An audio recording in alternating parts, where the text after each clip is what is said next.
All right, good morning, guys. We're doing an 18-mile long run today. So I should say welcome back. I did one of these a couple weeks ago and it got really hot and humid, which happens in South Texas. So I'm starting this run a little bit earlier to combat the heat. I got a flask, I got some scratch, high carb, there's some sodium in there. I added more sodium, so we are gonna stay on top of our nutrition and our hydration today. I am running in the Adios Pro 3. Revisiting it, it's 172 miles in. After today's run, 190. Throughout the run, we'll be talking about that. Now, today's run also is the beginning. Okay, mile 2 was a 7:49. Mile 1 was an 8:04. Okay, I wanted to talk about a couple different things. Number one is I wanted to follow up on the marathon training versus the speed block training. We are 10 weeks from the Marine Corps Marathon. We probably got about 8 or 9 weeks of work, marathon specific work, and I can provide you some information of what that looks like specifically in this block versus what we were doing before. There's two different things. Number one, the Wednesday Whopper, monster of a workout on Wednesday, monster. He lays down a monster. Versus doing some speed work on Tuesday and some threshold on Thursday or Friday. We're doing both of those together on Wednesday. The second thing that it looks like in the marathon training versus the speed block is a long run that is longer. Also, it includes marathon specific work. So today's 18 miles, we're gonna go out and back 9 and 9. But after 10, we're gonna turn it on to marathon pace, alternating off and on for 4 miles of marathon pace work, easing our way into this as we are, like I said, 10 weeks away from the Marine Corps Marathon. Let me walk to this light here. The other thing I wanted to talk about today is what the goal time for the Marine Corps Marathon is gonna be for me, because, you know, breaking 3, sub 3, but I looked online, I'm already in sub 3 shape. If I tapered this week, here we go. If I tapered this week and ran a marathon next week in cool conditions on a flat course, which doesn't exist where I live, it says I could run a good morning, a 2:55 or a 3, but with my offset maybe a 2:55. So I'm gonna get a lot fitter in the next 10 weeks, and I gotta pick a goal. And I really wanna explore that with you today, because I don't know, you know, should I go sub 250? Should I go sub at all? Seems kind of silly. I don't know what's realistic or not. Should I just run by marathon pace? Now for these 18 miles, what I think I'm gonna do is break them up into 3-mile segments, because I like to break up my road trips. 45 minutes to Fort Stockton, then we got another hour, then we're here. That's how I like to do the marathon. I can't digest it mentally all in one big gulp. It's too much. You might have a panic attack. I don't have a target pace because they're all easy. So let's say it's 3-mile chunks, 8:04, 7:49, then whatever this third one is, I may give myself some paces just to, because it's a long run, you know, I don't have to stay easy the whole time. I could go a little bit steezy. Anyway, so first 3 are gonna be whatever they're gonna be. Then I think I'm gonna take the second 3 to about a 7:45, and maybe the third 3 at a 7:30. Can't convert those kilometers on the fly. Sorry for my metric friends. Oh, Canada, my home and native land. That's all I know, and I'm not even sure that what I just sang was entirely accurate. All right, mile 3 was an 8:04. So now we're gonna switch to some 7:45s on the steezy end. I'll say this greenway that I'm running, it's undulating, but it's like gradually more uphill. There's more gain on the way out than the way back, which is very nice. Except, well, it's nice on the way back, except for the last mile. It's pretty steep uphill. So I get to coast and warm up in my first hill, but on the way back it's a little difficult, and I like that. All right, guys, let's talk about this Adios Pro 3, Adidas Adizero Adios Pro 3. Technically, this shoe is becoming over time has become one of my favorite shoes, super shoes, because of the way that it feels underfoot. It's like butter, but only after you churn it with a lot of miles. For me, I'm 150 pounds. I'm on the heavier side of a lighter runner. That's how I identify myself. It's like the only shoe Adidas made that they must have been just absolutely smitten with, because they haven't made another one in years, I feel like. Anyway, I have the Minnesota Vikings colorway. I do like it. It's purple, it's good, it's nice. How it feels underfoot, that's the most important part. I would say it's maybe not even underrated, because people rate it pretty high. The reason that I like the Adidas is the Lightstrike Pro. I'm not a huge fan out of the box with it. It's a little too firm. It takes a little bit of pulverizing. It takes a little bit of kneading, whatever word you want to use. You got to put some miles in it to break it in.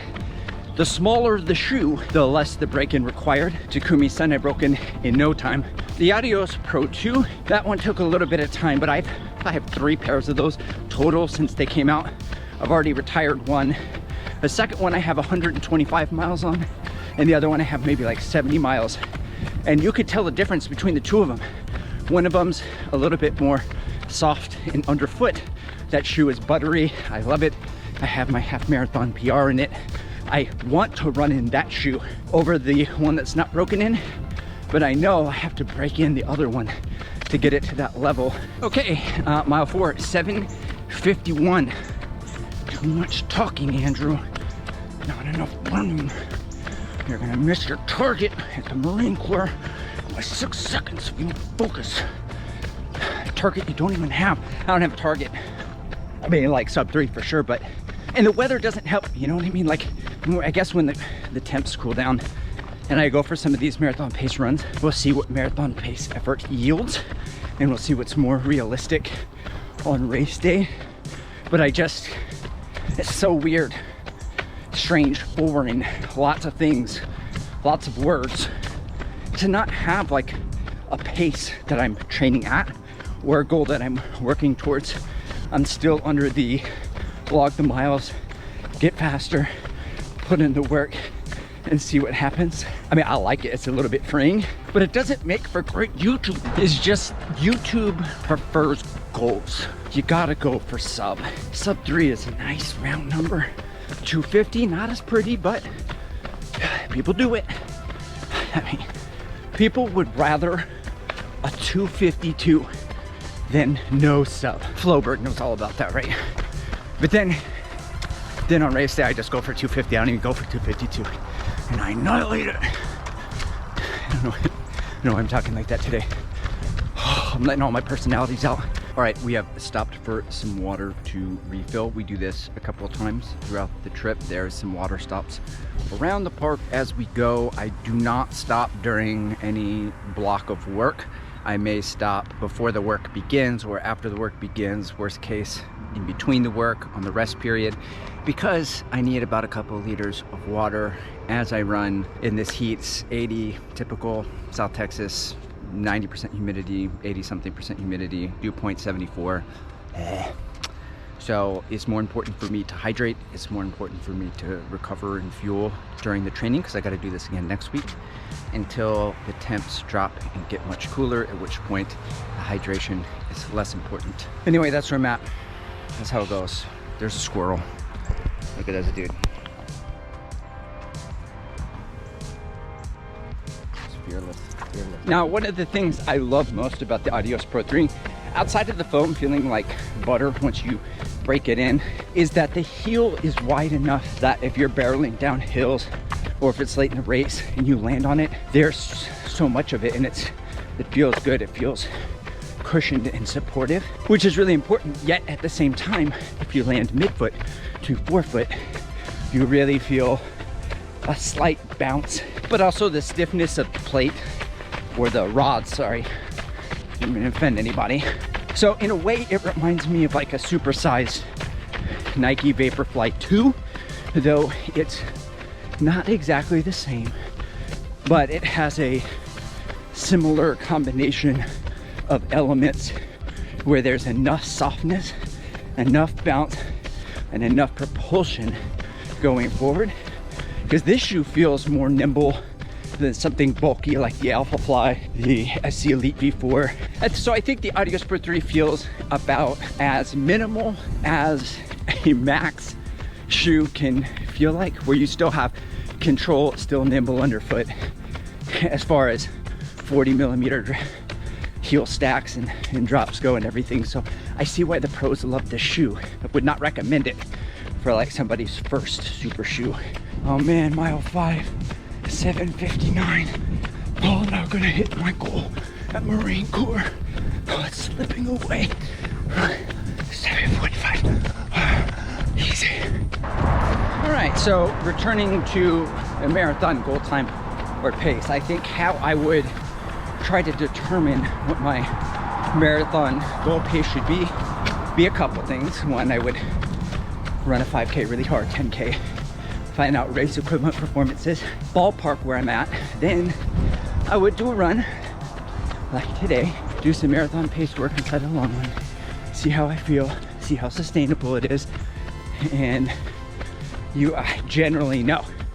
And marathon pace effort is usually reflected in heart rate, because I can't run a marathon in the 180s. So, but I can't do that in the heat and the humidity. Like, the heat and the humidity mask what I think I'm actually capable of doing. Okay, mile 6, 7:54 for these last 3. I am gonna try to pick up my cadence just a little bit so I can focus more on the run than on the filming. But I will say lastly, on the heart rate and effort, it's like I like running by effort. I haven't done much of it, but not a whole lot of it, usually by pace. Run these 6 miles at 9, run this at that, make sure you're hitting these thresholds at this range of paces.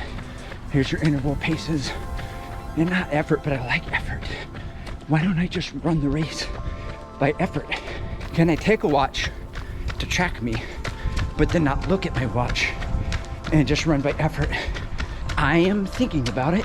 Okay, mile 7 was a 7:21. I'm gonna try to keep these under 7:30, and got 2 more, then I'm gonna do the turnaround. So also, I turn music off when I record. It's really like, or like a podcast, I turn it off so I can focus, and I just never turned it back on. So I'm out here raw dogging it. I don't think I could do this for a whole race, but I do enjoy it right now. So mile 8 was a 7:20. It's like 155 beats around there, which is just into my zone 3. Hey guys.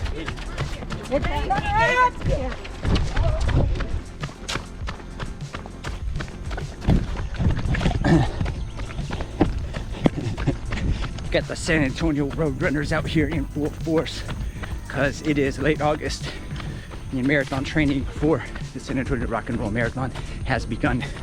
That marathon is December 4th, so I guess they're starting into the long runs. All right, mile 9 done, 7:22.